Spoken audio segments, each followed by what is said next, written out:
لو لسه حاطط البورتفوليو بتاعك على مواقع الفريلانس ومستني زبون يجي يديك $5، فاحب اقول لك انك بتضيع وقت وسط ملايين الهنود، والسبوبة الحقيقية بره المنصات دي خالص.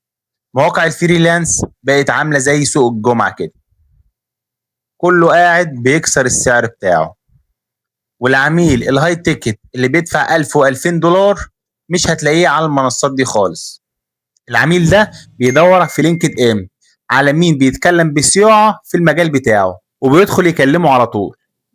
طب ازاي تصطاد الزبون ده من على لينكد ان؟ صلى على النبي، كمل معايا الفيديو وهقول لك الاستراتيجية.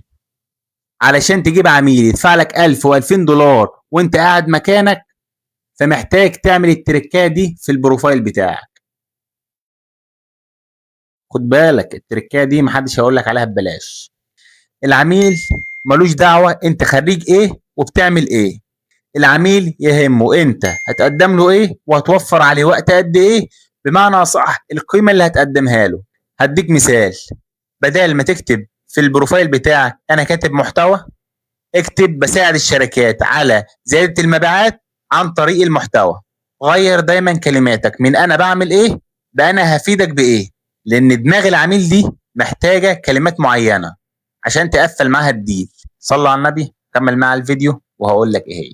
اكبر غلطة بتعملها لما العميل يقول لك تعالى ميتنج زوم انك بتبان جعان شغل. يعني ايه؟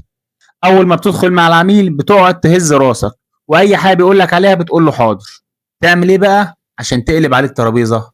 اطلب منه الداتا واساله ايه المشاكل اللي حصلت لك قبل كده، حسسه انك الاستشاري بتاعه اللي بتحل له مشاكله. التركايه دي بتخليه يدفع الرقم اللي انت بتطلبه وهو مرتاح. الفريلانس شطاره وعزه نفس، بس اللي بيعرف يتفاوض صح. ولو وصلت لحد هنا صلي على النبي.